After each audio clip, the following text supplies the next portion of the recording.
झारखंड मुक्ति मोर्चा के विधायक और पूर्व मुख्यमंत्री हेमंत सोरेन की भाभी सीता सोरेन ने झारखंड मुक्ति मोर्चा का दामन छोड़ भारतीय जनता पार्टी का दामन थामा है। भारतीय जनता पार्टी का दामन थामने के बाद सीता सोरेन ने सरकार पर कई गंभीर आरोप लगाए हैं। इस बीच कल्पना सोरेन का भी बयान सामने आता है।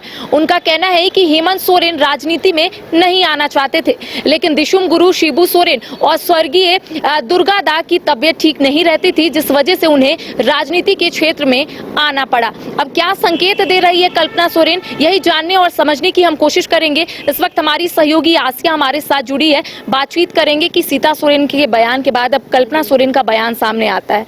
उनका कहना है कि हेमंत सोरेन राजनीति में नहीं आना चाहते थे, स्वर्गीय दुर्गा दा और दिशुम गुरु शिबू सोरेन की तबियत बिगड़ती जा रही थी, जिस वजह से उन्हें राजनीति में आना पड़ा। तो इससे क्या संकेत दे रही है पहले कल्पना सोरेन? देखिए करिश्मा, इस ट्वीट को इस तरह से हम लोग ले सकते हैं कि जो जेठानी ने आरोप लगाए, यानी कि सीता सोरेन ने जब बीजेपी का उन्होंने दामन थामा, जो लेटर उन्होंने सोशल मीडिया पर जारी किया है, उसमें साफ तौर पर लिखा कि परिवार से मेरे खिलाफ साजिश होती थी, मुझे वो तवज्जो नहीं मिली, न पार्टी में न परिवार में, इसलिए मैं जेएमएम को छोड़ रही हूँ।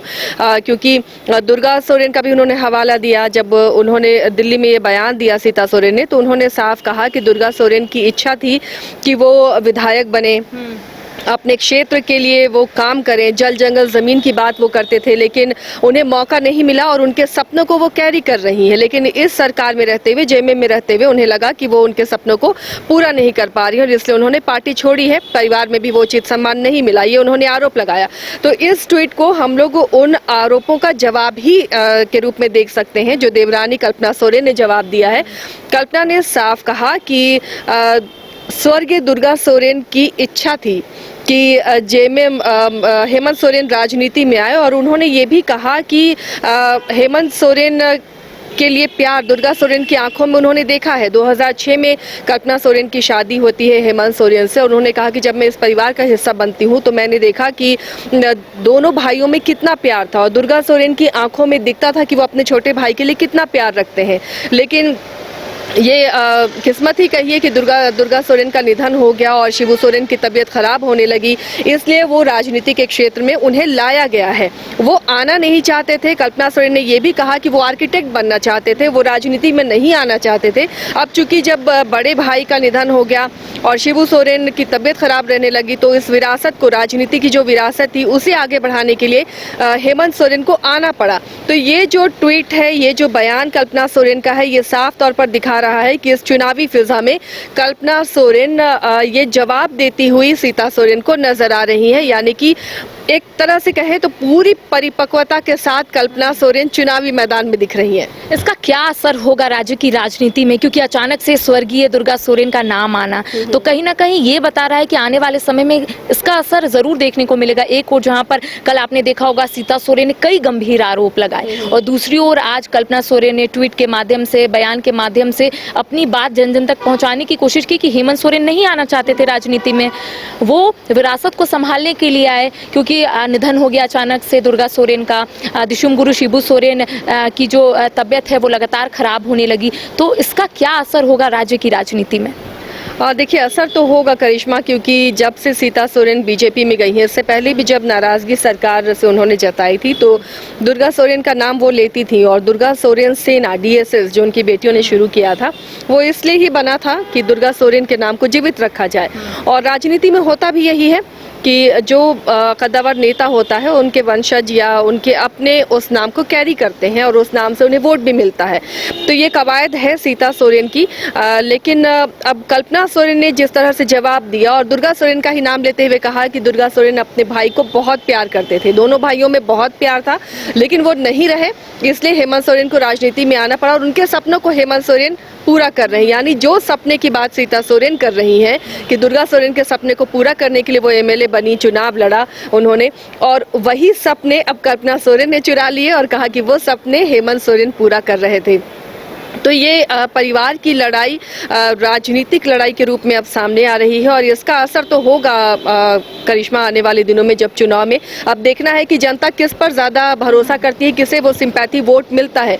लेकिन अगर इतिहास को खंगालें, जेएमएम से जितने भी कद्दावर नेता जब छोड़े हैं जेएमएम को, चाहे वो स्टीफन मरांडी की बात कर लें हम, या इससे पहले भी कई लोगों ने जेएमएम को छोड़ा, तो वो इतिहास उनका नहीं रहा कि वो उतनी बड़ी जीत हासिल कर पाए और वापस उन्हें लौटकर जेएमएम आना पड़ा है। अब देखना है कि क्या ये इतिहास, ये रिकॉर्ड सीता सोरेन पर लागू होता है या नहीं। मतलब ये कह सकते हैं कि देवरानी और जेठानी की जो लड़ाई थी बिल्कुल वो अब कहीं ना कहीं खुलकर सामने आने लग गई है।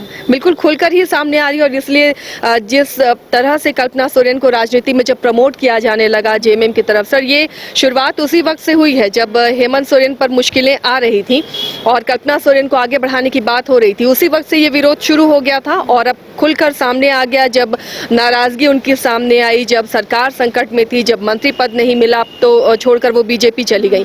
तो ये लड़ाई उसी वक्त से सामने आने लगी कि ये परिवार की लड़ाई राजनीतिक लड़ाई के रूप में कैसे बदल रही है, क्योंकि सभी को पावर चाहिए, सभी को अपनी विरासत चाहिए और सीता सोरेन को कहीं ना कहीं लग रहा था कि उनकी जो छोटी देवरानी है उन्हें प्रमोट किया जा रहा है, जबकि बड़ी बहू होने के नाते उनका हक होता है।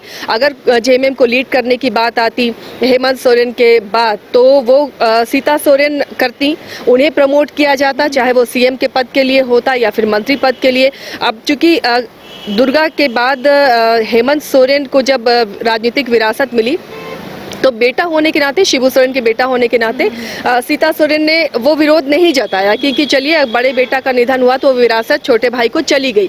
लेकिन अब जब देवरानी को ये विरासत जा रही है, करिश्मा आप खुद समझ सकते हैं, तो वो फिर कहीं ना कहीं वर्चस्व की लड़ाई, वर्चस्व की जंग जो है घर से निकलकर राजनीति में तो दिखेगी ही। तो देखिए, जब से सीता सोरेन बीजेपी का दामन थामी है उसके बाद से कई कयास जो है लगाए जा रहे थे। एक और जहां कल्पना सोरेन का बयान सामने आता है, उन्होंने एक्स पोस्ट में शेयर किया है और ये कहा है कि हेमंत सोरेन नहीं आना चाहते थे राजनीति में, लेकिन स्वर्गीय दुर्गा दा की तबीयत जो है लगातार बिगड़ती जा रही थी, दिशुम गुरु की तबीयत लगातार बिगड़ती जा रही थी, जिस वजह से विरासत संभालने के लिए हेमंत सोरेन को राजनीति के क्षेत्र में आना पड़ा। तो अब कह सकते हैं कि जो लड़ाई चल रही थी वो कहीं ना कहीं अब खुलकर सामने आने लगी है। कल्पना सोरेन भी अपनी बातों से कहीं ना कहीं ये बताने की कोशिश कर रही है कि हेमंत सोरेन राजनीति में नहीं आना चाहते थे, लेकिन जो सिचुएशन उस वक्त बना, जो सिनेरियो उस वक्त देखने को मिला, उस वजह से हेमंत सोरेन राजनीति में आए हैं। बच्चों को दिला रही है क्वालिटी एजुकेशन, तो अब धनबाद से बाहर जाने की जरूरत नहीं, क्योंकि धनबाद में ही खुल गया है DY पाटिल इंटरनेशनल स्कूल, जहां लड़कियों से नहीं ली जाती है एडमिशन फी। साथ ही इस साल एडमिशन लेने वाले स्टूडेंट को जब तक वो स्कूल में पढ़ेंगे तब तक ट्यूशन फी में मिलेगी 20% की छूट। Quality faculty, STEM lab, big playground, bus facility यानी complete student friendly environment. DY Patil international school, Kailashpuram, near Memco मोड़, धनबाद। Admission open.